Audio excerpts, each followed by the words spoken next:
कैसे हैं दोस्तों? आप सभी को मेरा प्यार भरा नमस्कार। आज हम स्त्रीवादी आंदोलन के बारे में जानकारी हासिल करेंगे। कल हमने स्त्रीवाद क्या है इसका डेफिनेशन परिभाषा पढ़ लिया था। आज हम हिंदी में स्त्रीवाद क्या है बताते हुए स्त्रीवादी आंदोलन पर प्रकाश डालिए। ये आपको दीर्घ प्रश्न में पूछ सकते हैं, यानी कि लॉन्ग क्वेश्चन में पूछ सकते हैं। इसके लिए आपको 15 मार्क आएंगे अच्छे से लिखने पर।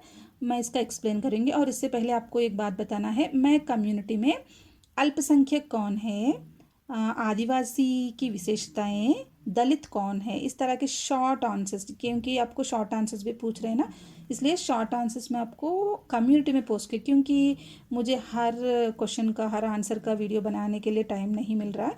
इसलिए मैं आपको शॉर्ट जो भी है वो आपको कम्युनिटी में पोस्ट किया, आप देख लीजिए, पढ़ लीजिए अच्छे से और मेरे वीडियो को लाइक कीजिए, शेयर कीजिए। आइए चलते हैं वीडियो में।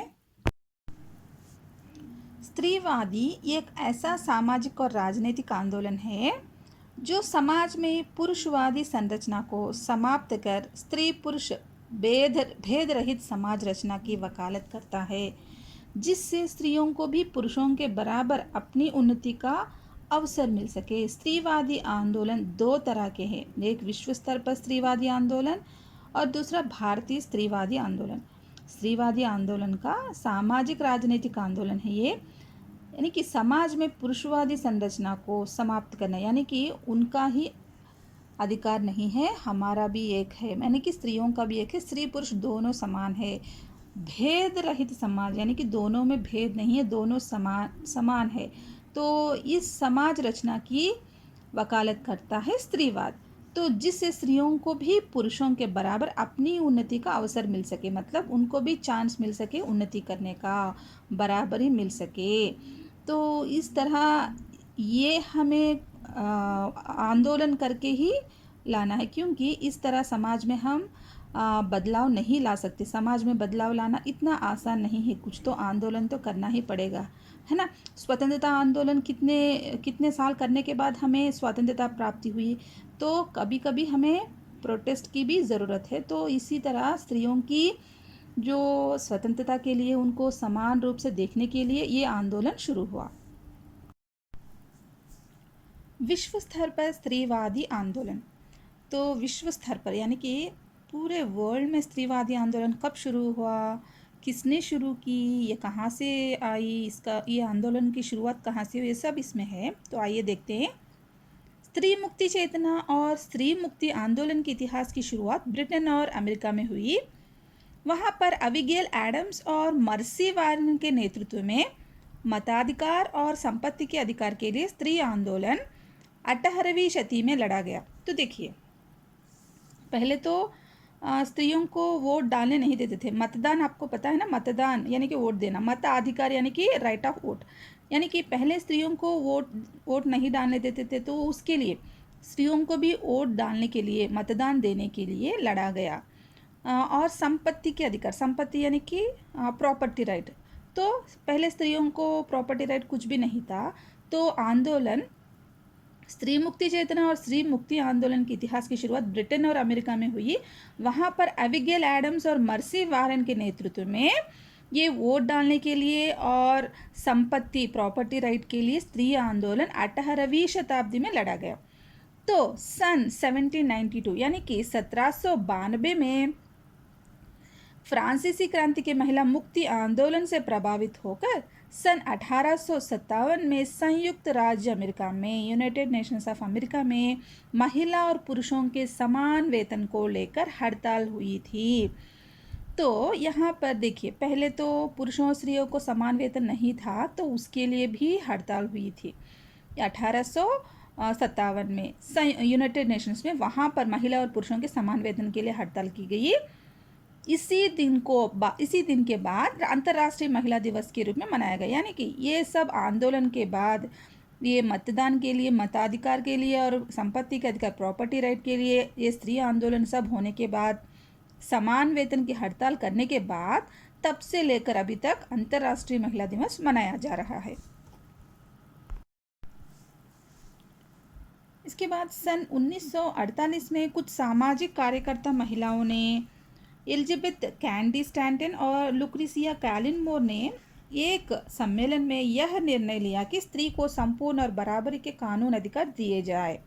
यानी कि पहले तो 18वीं शताब्दी में हमें प्रॉपर्टी राइट के लिए और वोट के लिए लड़ा गया। फिर उसके बाद 1792 में फिर उनके आंदोलन से प्रभावित होकर फिर उनको समान वेतन के लिए हड़ताल की गई। फिर 1948 में कुछ सामाजिक कार्यकर्ताओं ने बराबरी कानूनी अधिकार यानी कि इक्वल लीगल राइट, कानूनी अधिकार यानी कि लीगल राइट मतलब स्त्री और पुरुषों को कंप्लीटली इक्वल राइट होने चाहिए, इस तरह के निर्णय लिए गए।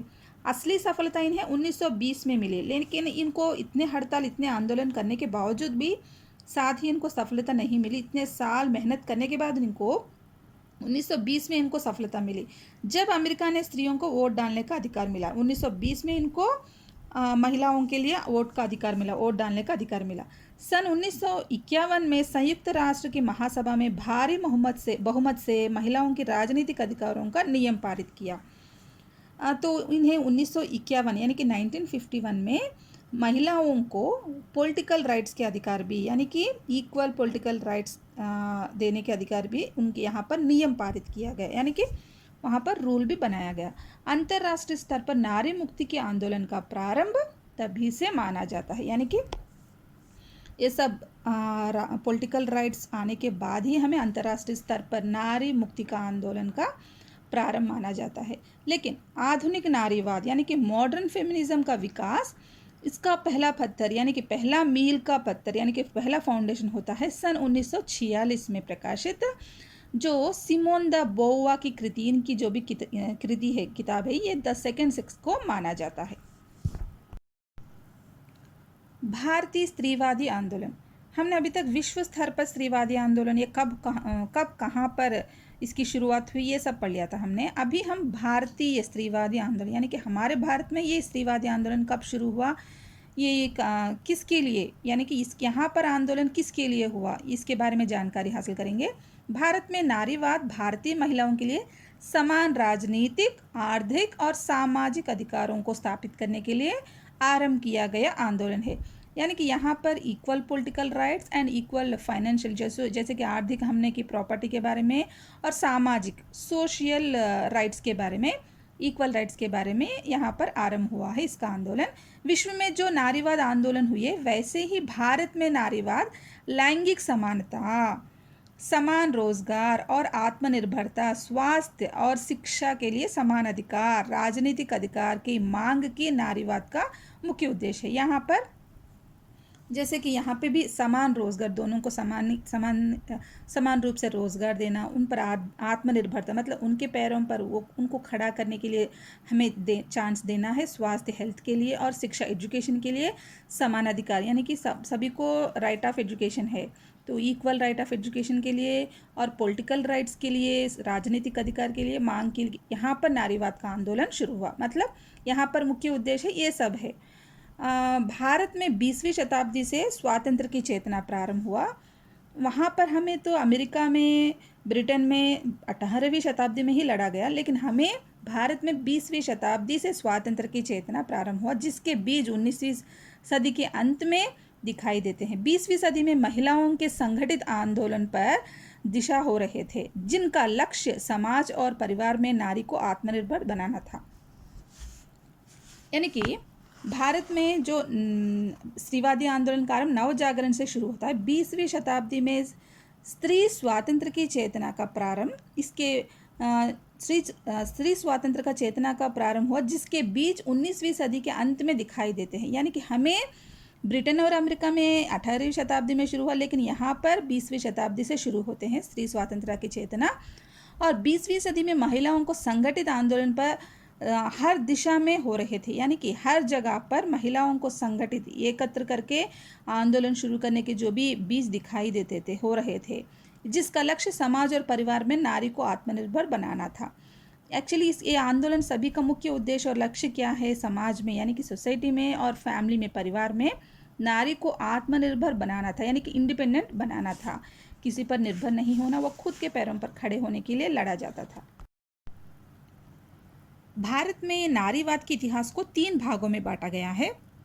पहले चरण में 19वीं शताब्दी में शुरू हुआ आंदोलन जिसमें ब्रिटेन सरकार का सती प्रथा के बारे में विरोध, और उसके बाद हमारे यहाँ के राजा राम मोहन राय जैसे स्त्री के समर्थक के जो आंदोलन देखने को मिलते हैं। स्त्री से संबंधित बाल विवाह, बहु विवाह, दहेज प्रथा, सती प्रथा इत्यादि को इन्होंने विरोध किया। इसी कारण राजा राम मोहन राय को इस आंदोलन का जनक कहा जाता है। तो देखिए, हमारे भारत में ये जो भी नारीवाद है, स्त्रीवाद है, इसका इतिहास को हम 3 भागों में बांट सकते हैं। यानी कि यहाँ पर एक ही साथ शुरू नहीं हुआ, इसको मतलब ये इतिहास को जो भी है हम 3 भागों में बांटा गया है। पहले चरण में मतलब यह है कि जो इसके बीज है हमें 19वीं सदी से ही मिलते हैं। 20वीं शताब्दी में इसकी स्वातंत्र की चेतना का आंदोलन तो प्रारंभ हुआ, लेकिन इसके बीज यानी कि जो भी शुरू होने के जो भी उनके कार्य है वो 19वीं सदी से ही हमें उसके बीज दिखाई देते हैं। तो हमें पहले चरण 19वीं सदी में जो शुरू हुआ आंदोलन, जिसमें ब्रिटिश सरकार का सती प्रथा जैसे कि सती प्रथा के बारे में विरोध, यानी कि आप जानते हैं ना, पहले तो जो पति अगर मर जाता है यानी कि पति की डेथ होती है तो पत्नी को भी उसी आग में डाल देते थे। यानी कि पति की डेथ होने पर पत्नी को उसी आग में डाल देते थे, क्योंकि पत्नी को जीने का अधिकार नहीं है। इस तरह सती प्रथा होता था। तो उसके बारे में विरोध किया गया 19वीं सदी में।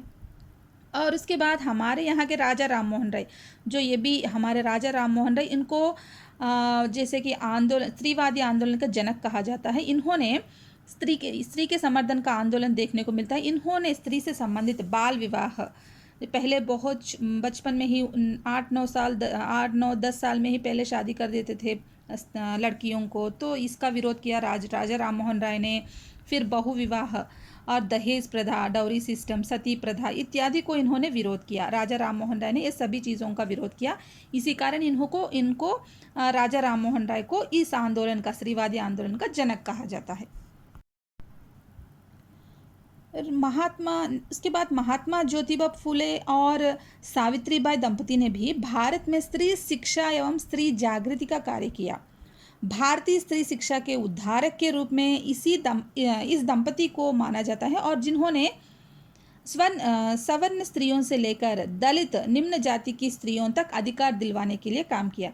तो देखिए, महात्मा ज्योतिबा फुले और सावित्रीबाई दंपति दोनों वाइफ एंड हस्बैंड है। इन दोनों ने भारत में स्त्री शिक्षा, तो वुमेन एजुकेशन के लिए तो उनको जागृत किया, स्त्री जागृत के लिए, क्योंकि उनको पहले तो स्त्री को पर्दा सिस्टम भी था, बाहर आने नहीं देते थे उनको, कहीं पर जाने नहीं देते थे, उनको कुछ भी नहीं था। तो उसके बाद उनको वुमेन एजुकेशन और उनको जागृति का कार्य किया, यानी कि उनको एजुकेट करने के लिए, उनको इस तरह नहीं, हमें इस तरह रहना चाहिए, उनको एजुकेट करने का काम किया। भारत की स्त्री शिक्षा के उद्धारक के रूप में, यानी कि इंडियन वुमेन एजुकेशन के उद्धारक, जो भी उद्धार करने वाले के रूप में इन दंपति को माना जाता है, जो महात्मा ज्योतिबा फुले और सावित्रीबाई को, जिन्होंने सवर्ण स्त्रियों से लेकर, यानी कि उन्नत जाति की स्त्री से लेकर दलित स्त्रियों तक, सभी जाति, निम्न जाति से लेकर उच्च जाति तक पूरे जातियों की स्त्रियों के लिए, स्त्रियों के अधिकारों के लिए उन्होंने लड़ा। उनको अधिकार दिलाने में इन्होंने बहुत बहुत बड़ा कार्य किया। इसके बाद 1850 से 1940 के बीच में ताराबाई शिंदे ने महाराष्ट्र में स्त्री पुरुष तुलना नामक किताब लिखी, जिसमें स्त्री और पुरुष की तुलना की गई है। यानी कि इनसे लिखी जो किताब है स्त्री पुरुष तुलना, उस किताब में स्त्री और पुरुषों की तुलना की गई थी। मतलब दोनों में क्या क्या है, डिफरेंस क्या है, किसको ऊंचा दिखा रहा है, किसको नीचा दिखा रहा है, इसकी तुलना करते हुए किताब लिखा गया था। और इसके बाद पंडित रामाबाई ने 1858 से लेकर 1922 में अंग्रेज शासित भारत में महिलाओं की मुक्ति के लिए काम किया। फिर महिलाओं को कानूनी रूप से अधिकार दिलाने के लिए पैतृक संपत्ति में हिस्सा के लिए डॉक्टर बाबा साहेब अम्बेडकर ने हिंदू कोड बिल बनाया। यानी कि इनको प्रॉपर्टी राइट और लीगल राइट में इक्वल राइट रहने के लिए पैतृक संपत्ति, यानी कि पित्रार्जित जो भी संपत्ति है, जो पिता से जो भी आने वाला संपत्ति है, उसमें और लड़के को लड़की को दोनों को इक्वल शेयर आने के लिए और कानूनी रूप से अधिकार दिलाने के लिए महिलाओं को जो भी लीगल राइट्स के लिए डॉक्टर बाबा साहेब अम्बेडकर ने हिंदू कोड बिल बनाया था। फिर भारतीय नारीवादी आंदोलन में उनके द्वारा की गई प्रगति के बावजूद, भारतीय नारीवादी आंदोलन द्वारा की गई प्रगति के बावजूद भी, मतलब इतने आंदोलन, इतने हड़ताल करने के बावजूद भी आज भी आधुनिक भारत में महिलाओं को अन्याय, अत्याचार, भेदभाव का सामना करना ही पड़ रहा है। मतलब पता नहीं ये कब तक ये चलेगा। स्त्रियों को फिर कब अच्छे दिन आएंगे। हिंदी में स्त्रीवादी साहित्य। नारीवाद के संदर्भ में महादेवी वर्मा, राजेंद्र बाला घोष, कृष्णा सोबती और मनु भंडारी, उषा प्रियमवदा, शशि प्रभा, राजी सेठ आदि के उनके विचार उल्लेखनीय है। मतलब इन्होंने स्त्रीवादी पर साहित्य लिखा है हिंदी में। इन्होंने नारी के अधिकारों का संरक्षण और पितृसत्तात्मक व्यवस्था के तीव्र विरोध का स्वर मुखरित होता है। मतलब इन्होंने जो भी है, ये महादेवी वर्मा, राजेंद्र बाला घोष, कृष्णा सोबती, मनु भंडारी, उषा प्रियमवदा, शशि प्रभा, राजी सेठ, यानी कि इन सब लेखिकाओं ने जो स्त्रीवादी आंदोलन पर, जो भी उनके अधिकारों के संरक्षण पर और पितृसत्तात्मक व्यवस्था पर इन्होंने इसका विरोध करते हुए इन्होंने साहित्य लिखा है। धन्यवाद। यहाँ तक हमारा स्त्रीवादी आंदोलन के बारे में इतिहास है विश्व में और भारतीय स्तर पर। भारतीय में स्त्रीवादी आंदोलन का इतना, इनका जो भी इन्फॉर्मेशन है, आप अच्छे से लिखिए एग्ज़ाम में। अच्छे से वीडियो को 1 से 2 बार सुन लीजिए अच्छे से, और पॉइंट्स को समझकर ओन से लिखने की कोशिश कीजिए। ये क्योंकि ये लॉन्ग क्वेश्चन है, 15 मार्क के लिए है। अच्छे से लिखिए। वीडियो को लाइक कीजिए, शेयर कीजिए।